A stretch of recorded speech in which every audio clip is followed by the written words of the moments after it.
Monsieur le maire, mesdames, messieurs, s'agissant de ce budget catastrophe, je voudrais simplement dire notre inquiétude à propos de la pauvreté confirmée de l'investissement, c'est-à-dire de la préparation de l'avenir.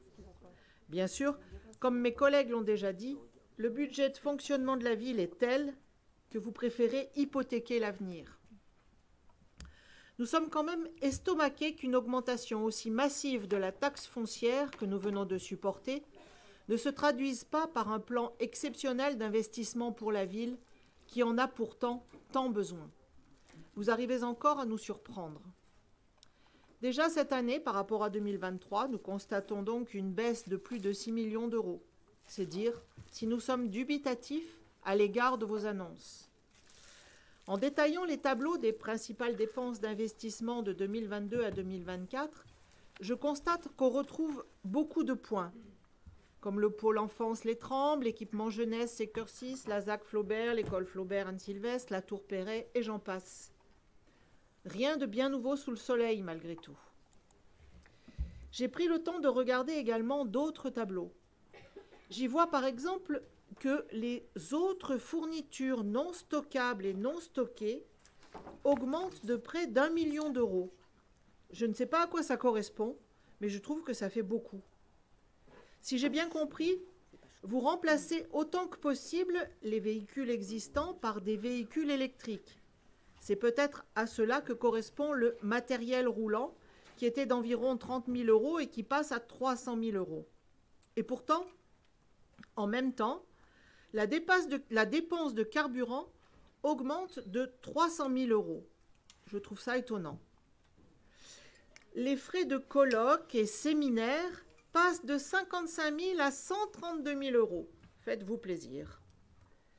Je vois également que les frais appelés autres honoraires, conseils, donc si je ne m'abuse les frais d'avocat, augmentent de 300 000 euros, sans parler des frais d'actes et de contentieux qui augmentent de 40 000 euros.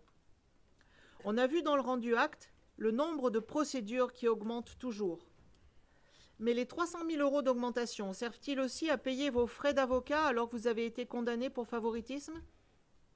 Par contre, les fournitures scolaires baissent de 10 000 euros, alors que les écoles de Grenoble sont parmi les moins bien dotées de la métropole. Sur le même thème, je vois qu'il n'y a que 70 animateurs à Grenoble, alors qu'il y a 85 écoles. On comprend mieux pourquoi le périscolaire fonctionne aussi mal. Donc, que les parents grenoblois le sachent, les impôts qu'ils payent ne bénéficieront pas à leurs enfants. J'arrête cette énumération et pourtant, il y aurait encore à dire. Et j'en reviens à des sujets, disons, plus médiatisés. En lisant notre Dauphiné du samedi 2 décembre, on apprenait que vous alliez réaliser 5 millions d'euros d'investissement dans le parc Paul Mistral. Nous avons été heureux de l'apprendre. L'essentiel étant réalisé avant fin 2025. Mais quand on regarde le budget, on ne voit que 771 000 euros, c'est-à-dire qu'il manque 4 300 000. Ce qui signifie, j'imagine, que nous aurons toujours ce grand projet au fil des années qui viennent. On se souvient de vos mirobolantes annonces sur les EHPAD qui annonçaient pour 2021 la création d'un établissement dans le secteur gare Jean Massé pour 5 millions d'euros. Non seulement il n'a jamais vu le jour, mais la ville, amie des aînés, a supprimé 100 places en EHPAD depuis son arrivée. Nous sommes donc méfiants. Excepté l'accompagnement obligatoire de l'ANRU, des AC et la poursuite à minima des places aux enfants, qui n'ont pas vraiment prouvé leur efficacité pour les familles, l'investissement de la ville est au plus bas. L'esplanade, pour laquelle on a voté des délibérations cadres, des projets eux aussi mirobolants, et même un calendrier opérationnel qui prévoyait une livraison des travaux fin 2023, selon M. Juven, qu'il a fait adopter sans nous par le conseil municipal, n'aura droit qu'à 400 000 euros en 2024 sur les 9 millions ouverts dans l'autorisation de programme. Il faudra bien un jour que les observateurs attentifs organisent un droit de suite sur toute votre com et vos annonces. Je supplie les médias de ne pas les prendre comme argent comptant. Je ne vois rien pour le Palais des Sports, dont les besoins se montent entre 50 et 60 millions d'euros pour sa remise en état. Rien pour tout le patrimoine sur lequel les associations et nous-mêmes vous alertons. Pardon pour le rien, mais 441 000 euros pour la totalité du patrimoine de la ville en 2024, après 300 000 en 2022 et, au miracle, 740 000 en 2023. Mais il est vrai qu'alors, en plus de la hausse d'impôts, vous aviez prévu d'encaisser 37 millions de la vente de GH et 11 millions de la vente de la compagnie de chauffage. Je vous rappelle que pour le seul ancien musée de peinture de la place de Verdun, un rapport que vous avez vous-même produit et que nous avons eu beaucoup de mal à obtenir évalue entre 18 et 20 millions d'euros les besoins pour le remettre en état. Le patrimoine de Grenoble est abandonné, alors que pourtant, la Chambre régionale des comptes vous avait enjoint dans son rapport de 2018 d'établir un plan d'action.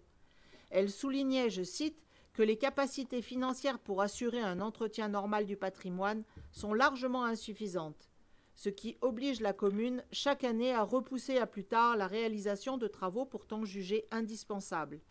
Les besoins sont urgents, le patrimoine est dégradé.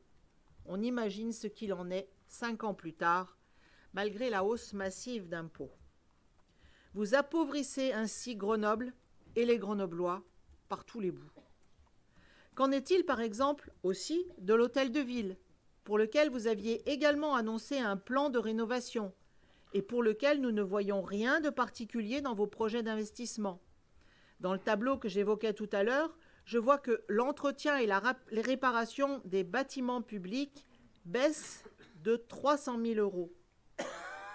Il ne reste que la tour Perret, l'arbre qui cache la forêt, qui reste parce que ce sont l'État et le département qui financent lourdement. La ville ne mettant que 1,7 million d'euros sur les 6 millions d'investissements prévus cette année. Évoquons ce magnifique bouclier social et climatique dans lequel vous intégriez la gratuité des musées pour justifier la hausse d'impôts. Votre adjointe a elle-même, dans le petit bulletin en début d'année, affirmé que pour faire la gratuité, la hausse d'impôts n'était pas nécessaire. Il semble également que sur le million d'euros que vous aviez budgété pour venir en aide aux propriétaires à faible revenu, vous n'ayez utilisé que 15 000 euros. Franchement, on se demande où passe réellement tout l'argent que vous ponctionnez aux Grenoblois, sans parler des dettes exorbitantes que vous leur laisserez à votre départ. Car quoi que vous en disiez, ces dettes sont les vôtres. Celle de la municipalité Carignan n'existe plus depuis la fin des années 90. Au final, les données sont connues. Vous avez fait de Grenoble la première des villes de sa strate pour l'impôt par habitant, tout comme vous explosez la moyenne pour la dette et les dépenses de fonctionnement. Et niveau investissement, vous mettez en avant des projets déjà prévus et programmés avant la hausse d'impôts, en repoussant à demain le plus compliqué. Il faut un certain génie négatif pour parvenir à un tel résultat que personne ne nous envie. Chapeau l'artiste. Je ne comprends toujours pas comment vous osez vouloir prétendre exporter un tel modèle à la France. Par contre, ce dont nous sommes certains, c'est bien qu'une telle panne d'investissement et d'entretien du patrimoine pénalise et pénalisera durablement les Grenoblois. Je vous remercie.